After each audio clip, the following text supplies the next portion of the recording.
नमस्कार विद्यार्थी मित्रांनो, नवीन व्हिडिओमध्ये परत एकदा तुमचं स्वागत. मागच्या व्हिडिओमध्ये मी तुम्हाला 12वीच्या दृष्टीने आणि 11वीच्या दृष्टीने महत्त्वाच्या असणाऱ्या ॲडजस्टमेंटचा पार्ट 1 पोस्ट केला होता. त्यामध्ये जवळपास 8 महत्त्वाच्या असणाऱ्या ॲडजस्टमेंट्स आपण पाहिल्या होत्या. आता या व्हिडिओमध्ये जर तुम्ही पाहिलं तर ऑलरेडी मी तुमच्यासमोर 3 ॲडजस्टमेंट नोट डाऊन करून ठेवलेले आहेत. आता या व्हिडिओमध्ये आपण जवळपास परत 9 ॲडजस्टमेंट पाहणार आहोत की जे आपल्याला परीक्षेच्या दृष्टीने महत्त्वाच्या आहेत. हा मी या ॲडजस्टमेंटचा सेकंड पार्ट तुमच्यासाठी पोस्ट करत आहे. पहिली ॲडजस्टमेंट तुमच्या नजरेसमोर तुम्हाला दिसते आहे की uninsured goods destroy by fire or accident. आणि त्यानंतर दुसरी ॲडजस्टमेंट मी खाली लिहिली आहे अनइन्शुअर्ड गुड्स स्टोलन. जर तसं पाहिलं तर इथे दिसताना तुम्हाला 2 ॲडजस्टमेंट दिसत आहेत, पण ॲक्च्युली ह्या ॲडजस्टमेंट आहेत 3.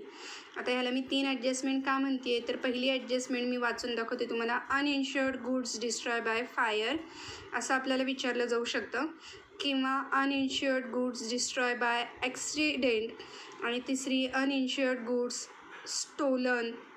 आता ह्या ॲडजस्टमेंट आहेत एकूण 3, पण ह्यांचा इफेक्ट मी तुम्हाला एकत्रित दाखवणार आहे. कारण ॲडजस्टमेंट जरी 3 असतील तरी ह्या 3ही ॲडजस्टमेंटचा इफेक्ट जो आहे हा सारखाच येतो. ह्या ॲडजस्टमेंट 3ही पैकी कोणतीही जरी एक ॲडजस्टमेंट विचारली गेली तरी ह्यांचा ॲडजस्टमेंटचा इफेक्ट सारखाच राहणार आहे. त्यामुळे ह्या 3ही ॲडजस्टमेंटचा इफेक्ट मी तुम्हाला एकत्रित इथे दाखवते आहे. आता सगळ्यात पहिल्यांदा अनइन्शुअर्ड गुड्स म्हणजे काय, की अनइन्शुअर्ड म्हणजे अशा वस्तू की ज्यांचा विमा आपण उतरवलेला नाही. आपल्याला विम्याचे प्रकार होते बघा, अग्निविमा, सागरी विमा आणि आयुर्विमा. त्यापैकी अग्निविमा हा आपला इथे आपण विचारात घेणार आहोत की बऱ्याचदा वस्तूचं आगीमुळे आणि आग विझवत असताना जे पाण्याची फवारणी केली जाते त्यामुळे वस्तूचं नुकसान हे खूप मोठ्या प्रमाणात होत असतं. मग इथे आपल्याला कंडिशन काय दिली आहे की आपल्या वस्तूची आगीमुळे नुकसान झालेलं आहे.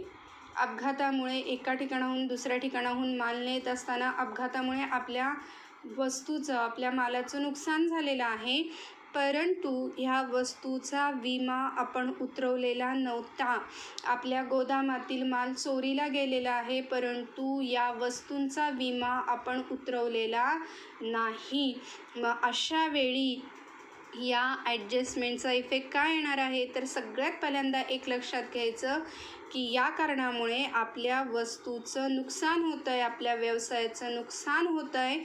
त्यामुळे इफेक्ट जाणार आहे डेबिट साईडला, कारण डेबिट साईड ही आपली खर्चाची साईड असते. त्यामुळे कंपल्सरी पहिला इफेक्ट जाणार आहे डेबिट साईडला. तर कोणत्या अकाउंटच्या डेबिट साईडला तर प्रॉफिट अँड लॉस अकाउंटच्या डेबिट साईडला. पहिला इफेक्ट मी तुमच्यासमोर नोट डाऊन करते इथे. Profit and loss account debit side, जेवढ्या अमाऊंटचा आपल्याला त्यांनी नुकसान झालेलं आहे सांगितलेलं आहे तेवढी सगळी अमाऊंट आपण इथे नोंदवणार आहोत. आणि त्यानंतर दुसरा इफेक्ट जाणार आहे ट्रेडिंग अकाउंटच्या क्रेडिट साईडला. तुमच्यासमोर मी इथे दुसरा इफेक्ट लिहिते, ट्रेडिंग अकाउंट क्रेडिट साईड. आता हा इफेक्ट मी असा का नोंदवला आहे तर नीट लक्षात घ्या. मागे देखील मी तुम्हाला म्हटलं होतं की कोणत्याही कारणामुळे जर व्यवसायातून वस्तू जात असेल, व्यवसायातून वस्तू गेली की कंपल्सरी त्याचा इफेक्ट नोंदवायचा आहे ट्रेडिंग अकाउंटच्या क्रेडिट साईडला. मग पहिला इफेक्ट जर क्रेडिटला जात असेल तर दुसरा इफेक्ट ऑब्व्हियसली डेबिटला जाणार आहे. 2च अकाउंट आपण फायनल अकाउंटमध्ये तयार करतो. बॅलन्स शीट हे स्टेटमेंट आहे. मी परत तुमच्यासमोर सांगते, बॅलन्स शीट हे स्टेटमेंट आहे. त्यामुळे 2च अकाउंट आहेत आपल्याकडे. पहिला अकाउंट आहे ट्रेडिंग अकाउंट, दुसरा आहे प्रॉफिट अँड लॉस अकाउंट. मग मी तुम्हाला म्हटलं होतं की जर व्यवसायातून वस्तू गेली तर कंपल्सरी त्याचा इफेक्ट दिला जातो ट्रेडिंग अकाउंटच्या क्रेडिट साईडला. मग ऑब्व्हियसली दुसरा इफेक्ट जाणार आहे प्रॉफिट अँड लॉस अकाउंटच्या डेबिट साईडला. त्यानंतर तुमच्यासमोर मी अजून एक ॲडजस्टमेंट लिहिली. हीच ॲडजस्टमेंट आहे, फक्त इथे बदल झालेला आहे. अनइन्शुअर्डचे जकी म्हटलेलं आहे insured goods destroy by fire or accident. आता इथे काय बदल झाला आहे बघा, आपल्या वस्तूचं नुकसान झालेलं आहे परंतु ज्या वस्तूचं नुकसान झालेलं आहे अशा वस्तूंचा विमा आपण अगोदरच उतरवलेला होता. मग आता इथे मुलांनो काय होणार आहे, आपल्याला विमा कंपनीकडनं नुकसान भरपाई मिळणार आहे. ही अशी एकच ॲडजस्टमेंट आहे की ज्याचे 3 इफेक्ट जातात. नीट लक्षात घ्या, आत्तापर्यंत जेवढ्या ॲडजस्टमेंट आपण पाहिल्या किंवा ज्या पाहणार आहोत त्यांच्या फक्त 2च इफेक्ट जातात. पण ही एकच अशी ॲडजस्टमेंट आहे की ज्या ॲडजस्टमेंटचे 3 इफेक्ट जातात. त्यामुळे ही वेगळी ॲडजस्टमेंट आहे. याच्यासाठी मी याच्यासमोर मार्क करून ठेवला आहे स्टारचा. आता या ॲडजस्टमेंटचे इफेक्ट काय जाणार आहेत, तर पहिली जी ॲडजस्टमेंट आपण समजून घेतली तेच 2 इफेक्ट परत इथे रिपीट होणार आहे. कारण व्यवसायातून वस्तू गेली त्यामुळे ट्रेडिंग अकाउंट क्रेडिट साईड, व्यवसायातनं कोणत्याही कारणामुळे वस्तू गेली की ट्रेडिंग अकाउंटच्या क्रेडिट साईडला. आता इथे डिस्ट्रॉय झालं आहे, वस्तूचं नुकसान झालं आहे, त्यामुळे प्रॉफिट अँड लॉस अकाउंटच्या डेबिट साईडला. ह्या 2 बाबी लक्षात आल्या. आता तिसरा इफेक्ट मी नोंदवणार आहे बॅलन्स शीटच्या ॲसेट साईडला. Balance sheet asset side. आता तुम्हाला प्रश्न पडला असेल की इथं बॅलन्स शीटची ॲसेट साईड का आली, तर आपण उदाहरणादाखल समजून घेऊया. समजा माझ्या 50,000चा जो माल होता, तो 50,000चा जो माल आहे तो आगीमुळे डिस्ट्रॉय झालेला आहे.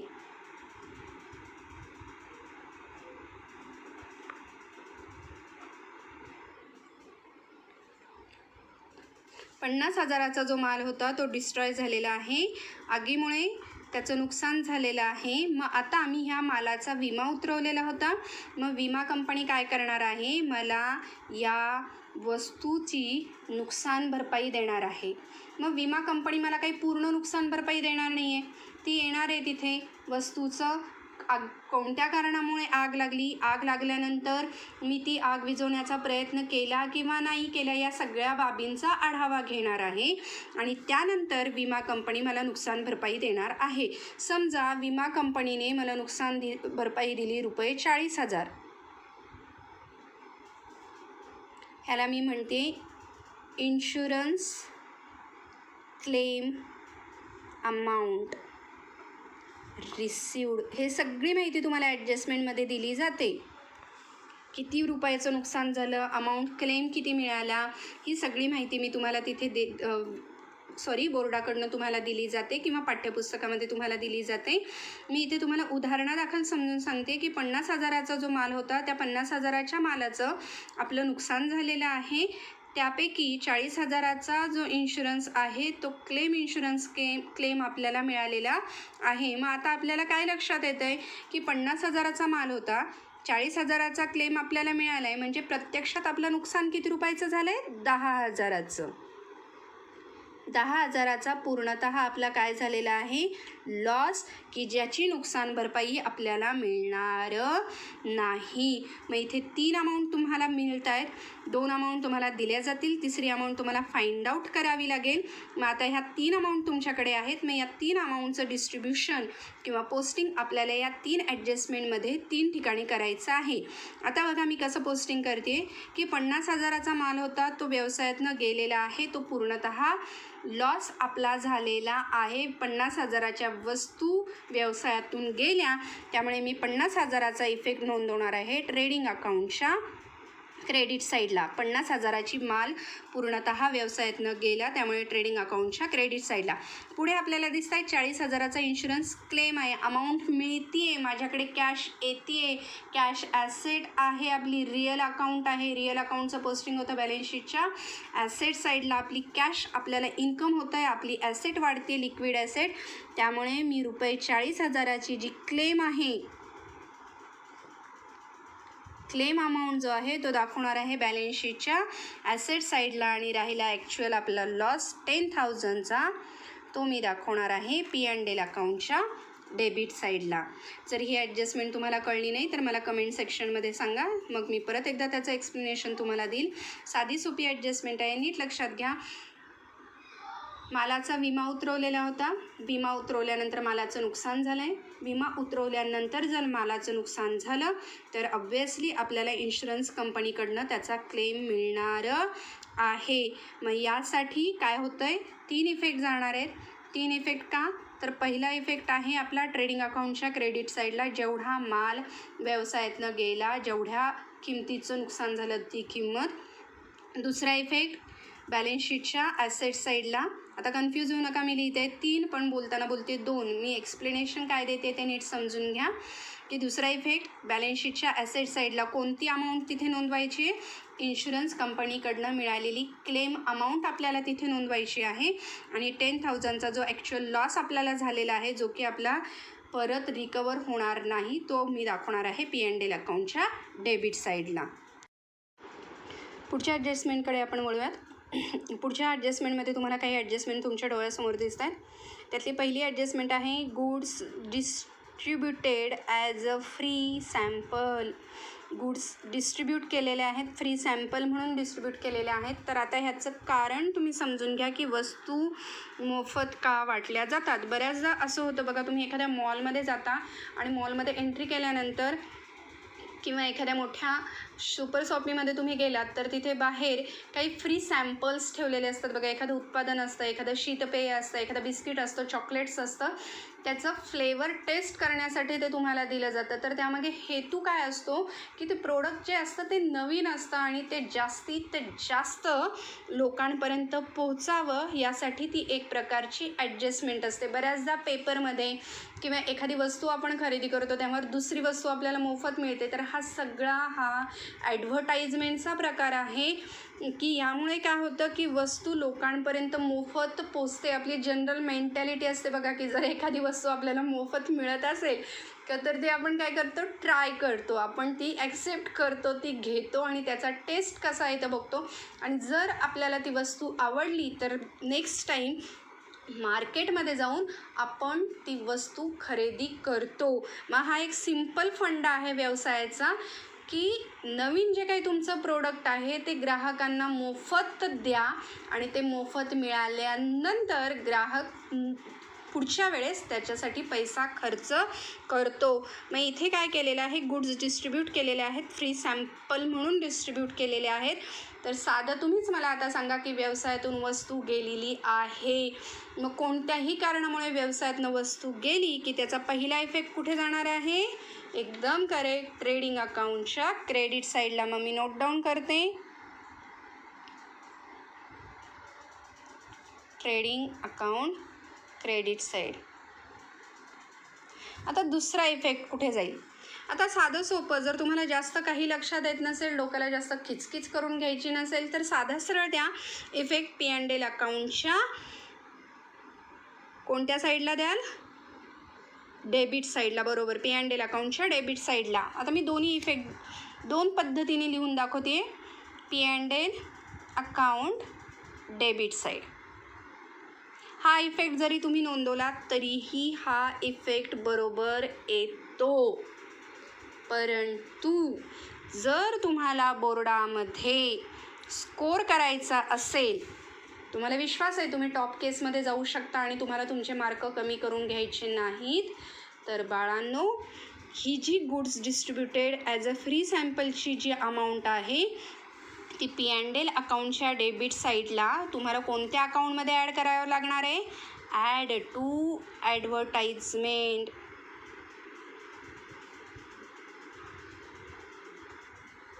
कशामध्ये ॲड करावं लागणार आहे, ॲडव्हर्टाइजमेंटमध्ये.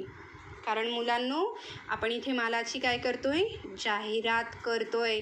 त्यामुळे मी परत तुम्हाला सांगते, यापैकी कोणताही इफेक्ट तुम्ही नोंदवला पण एकच इफेक्ट, P&L अकाउंटच्या डेबिट साईडला एकच इफेक्ट नोंदवायचा. नाही तर मॅडमनी सांगितलं आहे दोन्ही काहीसही केलं तरी चालेल. मग तसं केलं तर उत्तर हमखास चुकणार आहे. एकतर P&L अकाउंटच्या डेबिट साईडला सरळ लिहा goods distributed as a free sample, किंवा मी ऑर लिहिलं इथे, किंवा जी goods distributed as a free सॅम्पलची जी अमाऊंट आहे ती कशामध्ये ॲड करा, ॲडव्हर्टाइजमेंटमध्ये ॲड करा. कंपल्सरी माझं तुम्हाला हेच सांगणं असणार आहे की असाच इफेक्ट द्या. पहिला इफेक्ट द्या ट्रेडिंग अकाउंटच्या क्रेडिट साईडला, दुसरा इफेक्ट द्या ॲडव्हर्टाइजमेंटला, कारण तुम्ही वस्तूची काय करताय, जाहिरात करताय, त्यामुळे अभ्यास त्याचा इफेक्ट जायला पाहिजे. Add to advertisement. पुढची ॲडजस्टमेंट तुमच्या डोळ्यासमोर दिसते. Goods withdrawn by partners for personal use. स्वतःच्या वापरासाठी व्यावसायिकाने व्यवसायातनं वस्तू नेल्या आहेत. मग आता स्वतःच्या वापरासाठी पर्सनल यूज हा शब्द डोळ्यासमोर दिसला की कंपल्सरी तुमच्या लक्षात यायला पाहिजे की हे अकाउंट कोणतं असणार आहे. बरोबर, हे अकाउंट असणार आहे ड्रॉइंग अकाउंट. अकाउंट कोणतं यायला पाहिजे, ड्रॉइंग. मग पोस्टिंग करताना देखील मुलांनो ड्रॉइंग अकाउंटच यायला पाहिजे.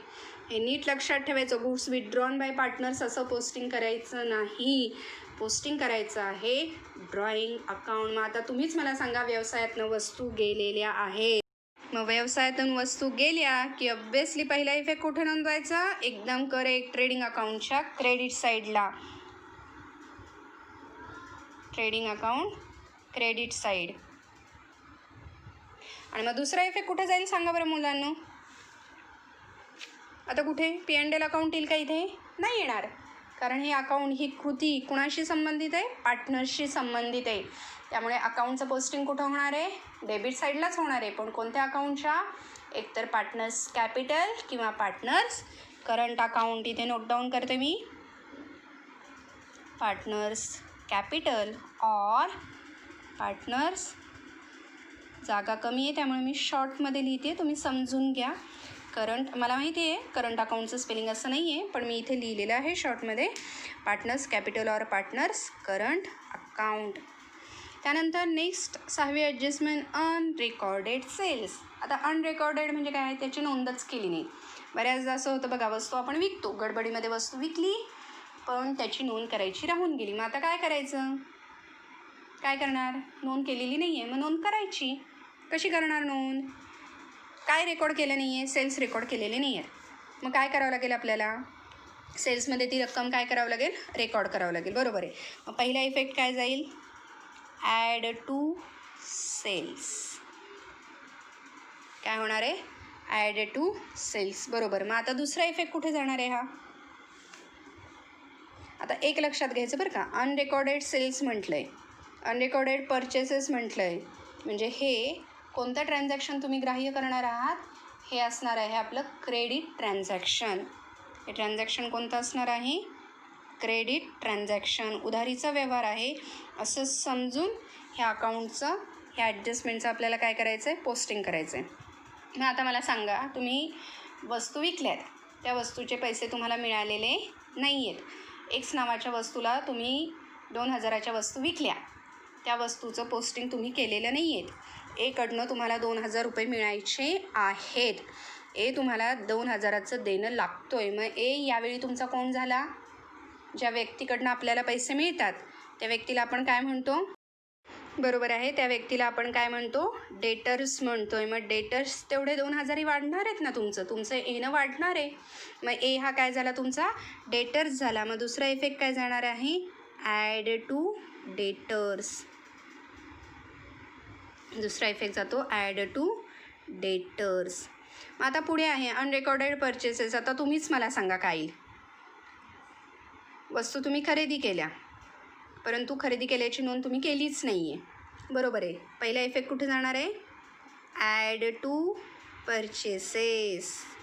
पहिला इफेक्ट कुठे नोंदवणार मी, ॲड टू परचेसेस. आणि दुसरा इफेक्ट, आता तुमचे काय वाढणार आहेत, उधारीवर तुम्ही मालाची खरेदी केली आहे, तुमचं देणं वाढणार आहे. मग ज्या व्यक्तीला आपल्याला पैसे द्यायचे असतात त्या व्यक्तीला आपण काय म्हणतो, बरोबर, क्रेडिटर्स असं म्हणतो. मग ही दुसरी जी काही रक्कम आहे ती कुठे होणार आहे, ॲड टू क्रेडिटर्स. आता हे क्रेडिटर्स आणि डेटर्सचं पोस्टिंग कुठे होतं हे मला तुम्हाला सांगायची गरज नाही आहे. हे दोघांचंही पोस्टिंग कुठं होतं, बॅलन्स शीटला. डेटर्स ॲसेटला, बरोबर, आणि क्रेडिटर्स लॅबिलिटी साईडला. आता पुढे एक तुम्हाला ॲडजस्टमेंट दिसते बघा, 8वी, बिल्स रिसिवेबल डिसऑनर. आता बिल्स रिसिवेबलचा अर्थ आपल्याला नीट लक्षात घ्यावा लागेल. हेच उदाहरण घ्या, उधारीचा व्यवहार होता, उधारीचा व्यवहार आहे. मग उधारीच्या व्यवहाराचा पुरावा म्हणून ज्या व्यक्तीला आपण वस्तू विकलेल्या आहेत त्या व्यक्तीच्या नावे आपण काय तयार करतो, बिल तयार करतो. मग हे जे बिल आहे त्या बिलाचे पैसे आपल्याला मिळणार आहेत, म्हणून त्याला काय म्हटलं आहे, बिल्स रिसिवेबल. आणि हे जे काय आहे बिल्स रिसिवेबल ते काय झालं आहे, डिसऑनर झालं आहे, म्हणजे त्याचे पैसे आपल्याला मिळालेले नाहीत. बिल रिसिवेबल काय झालं आहे, डिसऑनर झाले आहे, बिलाचे पैसे आपल्याला मिळालेले नाही आहेत. मग आता बिलाचे पैसे तुम्हाला मिळणार नाही आहेत, मग काय करावं लागेल, तेवढी रक्कम तुम्हाला बिल्स रिसिवेबलमधनं काय करावं लागेल, लेस करावे लागेल. मग पहिला इफेक्ट जाणार आहे लेस फ्रॉम बिल्स रिसिवेबल. हा शॉर्ट फॉर्म आहे B/R. साधं सोपं आहे बघा, काहीच टेन्शन घेऊ नका. बिल्स रिसिवेबल बिलाचे पैसे मिळणार आहेत. डिसऑनर म्हणजे त्या बिलाचे पैसे आता मिळणार नाहीत. मग बिलाचे पैसे मिळणार नाही आहेत म्हणजे ते बिल काय झालं, बाउन्स झालं आहे. मग तेवढी रक्कम त्या बिल्स रिसिवेबलमधनं काय करावी लागेल, आपल्याला लेस करावी लागेल. आणि दुसरा इफेक्ट जाणार आहे ॲड टू डेटर्स. आता मी डेटर्सला का देते तो इफेक्ट, कारण ज्या व्यक्तीकडनं आपल्याला पैसे मिळणार आहेत तो व्यक्ती काय आहे, आपला डेटर आहे ना, त्याच्याकडनं देणं काय होणार आहे, आपलं तेवढं वाढणार आहे. म्हणून पहिला effect less from bills receivable आणि दुसरा इफेक्ट ॲड टू डेटर्स. वेगळ्या ॲडजस्टमेंट आहेत ह्या, जरा दोन फक्त ह्या 12वीला विचारल्या जातात. दोन वेगळ्या ॲडजस्टमेंट आहेत बघा. एकाच स्टेटमेंटला, मी अकाउंट नाही म्हणत आहे, एकाच स्टेटमेंटच्या एकाच साईडला याचं पोस्टिंग होतं आहे. एकाच स्टेटमेंटच्या एकाच साईडला याचं पोस्टिंग होतं आहे. साधं सोपं पोस्टिंग आहे. बिलाचे पैसे आपल्याला मिळणार नाही आहेत, त्यामुळे जेवढ्या रकमेचं बिल आहे तेवढी रक्कम त्या बिलामधनं काय करायची, लेस करायची. आणि दुसरा इफेक्ट द्यायचा, आपले डेटर्स वाढणार आहे, त्यामुळे ॲड टू डेटर्स. पुढच्या ॲडजस्टमेंटकडे जाऊयात आपण. पुढची ॲडजस्टमेंट आहे आपली बिल्स पेएबल डिसऑनर. आता इथं उलटं झालं आहे बघा. बिल्स रिसिवेबलच्या बरोबर विरुद्ध आहे बिल्स पेएबल. आपल्याला बिलाचे पैसे द्यायचे होते आणि ते बिलाचे पैसे आता आपण देऊ शकत नाही. इफेक्ट तोच राहणार आहे, बिल्स रिसिवेबलच्या बरोबर विरुद्ध बिल्स पेएबल. मग बिल्स रिसिवेबलमधनं आपण ही रक्कम काय केलेली होती, लेस केलेली होती, बरोबर आहे. मग इथे देखील ही रक्कम बिल्स पेएबलमधनं काय करायची, लेस करायची. लेस फ्रॉम बिल्स पेएबल. आणि दुसरा इफेक्ट डेटर्सच्या विरुद्ध काय जातात, क्रेडिटर्स, बरोबर आहे. ॲड टू क्रेडिटर्स, कारण तेवढं रक्कम तेवढं देणं आपलं वाढणार आहे, आपले देणेकरी वाढणार आहे, त्यामुळे ती रक्कम मी कशामध्ये ॲड केली, क्रेडिटर्समधनं ॲड केली. परत एकदा सांगते, साध्या सोप्या ॲडजस्टमेंट आहेत, महत्त्वाच्या आहेत. जर काही शंका असतील तर त्या नक्की कमेंट सेक्शनमध्ये नोंदवा. आजच्या लेक्चरला आपण इथेच थांबूयात. धन्यवाद.